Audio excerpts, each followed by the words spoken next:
We got two gimbals here from ZHIYUN. I don't know how to say it, but we've got the Weebill 3S that was released last year and the newly released Weebill 3E. I've been able to use both of these gimbals in the field at the exact same types of shoots, just different days. So hopefully I can give you guys some insights and details into the similarities, differences, and, well, confusion, I guess. If you don't know me, my name's Dustin, your video tour guide, and remember to keep your arms and legs inside your chairs at all times. Sit back, relax, and enjoy the video. Now, first off, some disclosures. This video is sponsored by ZHIYUN, so naturally both of these gimbals were sent to me and I do get to keep them, but ZHIYUN did not tell me what to say in the video or have any influence on my thoughts or opinions.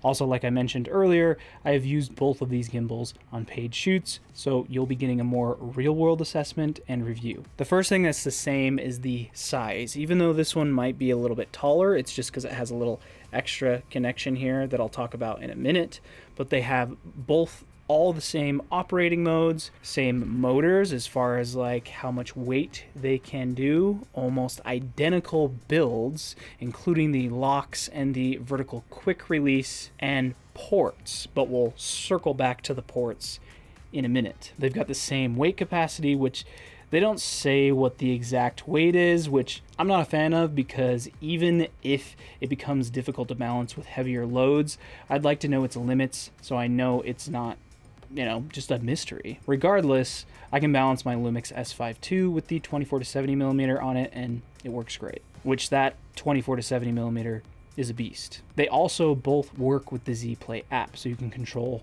both of them. So what exactly is different about these then? The first is the price. The 3E is $70 cheaper than the 3S. You can also get them in combo packs, which includes this arm and wrist brace. There's a bunch of dog hair and stuff on it. Sorry about that. Which at first I was kind of skeptical of this thing, but I think I turned out liking it more than I expected. And that little adapter right here, that's what's on the bottom of this, and it just slides in there, locks in, and you can screw this on the bottom. You can also use this to adjust where you want it to, you know, support your wrist, which I actually do have a bad wrist. You can kind of see my scar right here, and I can't really move it, and I do get kind of pain while I'm operating a gimbal, so, and this actually helped with that a lot. You can also adjust this arm, and it is kind of nice for the underslung mode. So this is why I actually turned out liking this more than I thought. The 3S also has a light on it, which the 3E does not. The 3S has a USB-C port for video transmission and camera control and a focus motor on the other side, whereas the 3E has a port for camera control only and no port for the focus motor. The battery life is also different. The 3S gets a 1 hour longer battery life at 11.5 hours, where the 3E is 10.5 hours. 10.5 is honestly plenty though for 99% of people, if not all. Although keep in mind, I don't believe these batteries are not swappable, and I haven't tested actually if you can charge them while you're using them, but like I said, probably 99% of people, you're not going to need more than 10.5 hours. And if you turn it on and off, you know, during breaks, then yeah. They also are obviously different aesthetically, which I'm not sure which one I like more. I do kind of dig this like grayish kind of white, maybe just because I've only had black gimbals and it's kind of a refreshing change. But then you can't go wrong with this kind of black look, and there's kind of gold accents on it as well, like on the wheel right here, and yeah, the branding is also kind of more visible, so I don't know. They're both cool. They also come in different packaging, I think, at least. Let me grab those real quick. So this is what the 3S came in, and it's like a backpack with like straps, and you can also unzip the bottom of this and like store some stuff in there.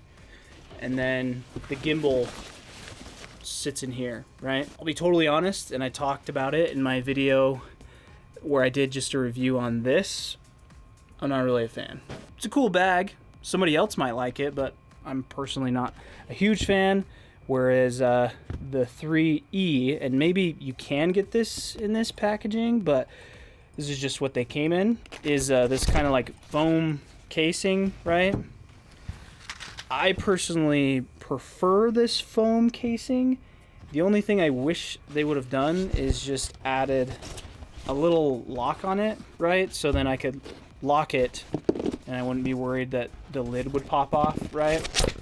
A lot of the times I don't really need to store my gimbals when I'm bringing them to a shoot though. I normally just carry them like this and put them on my bag or something, so minor, but just a little lock on that would have been nice so I could carry it still without it opening. But now let's get into what I really think of these and my honest kind of thoughts on them. For me, I do like the size of either of them. They are both super portable, and I'm kind of used to just bigger gimbals, so I appreciate that these are much more portable, right? I don't love the menu systems on the gimbals though, but it's not the worst.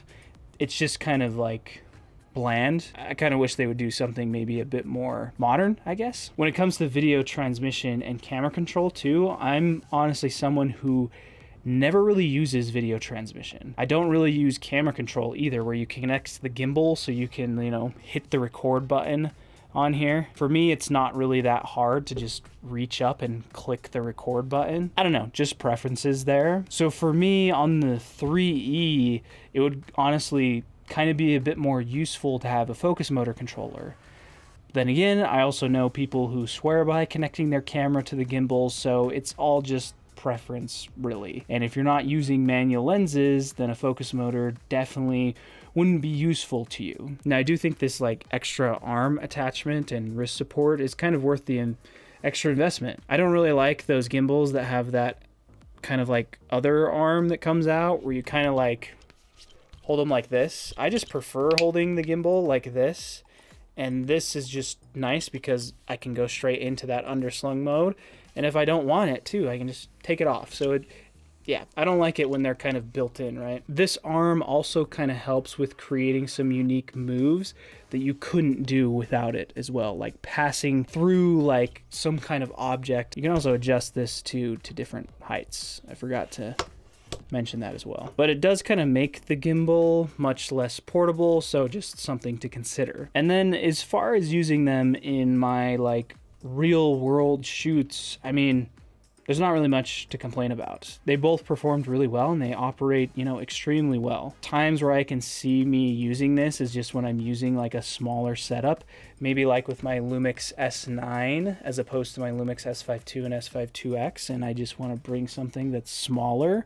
And I know that this light that's on the 3S can also be, yeah, kind of gimmicky to some. But, you know, there's times I can see where this could be useful, especially if you're, you know, just filming at night and you're doing, I don't know, some kind of interview type thing and you want to be on a gimbal because the, you know, host is just moving around a lot. And yeah, it's nighttime. You want to make sure that they, you know, have some light on their face. I can see this being, you know, kind of useful. But then again, you could say if you got a gimbal that could handle more weight, then you can just put a light on, you know, the camera and balance it, or you could even just add an attachment to have light on there. So I don't know. Hard to say. I just realized that I didn't address the confusion that I had on why release this gimbal.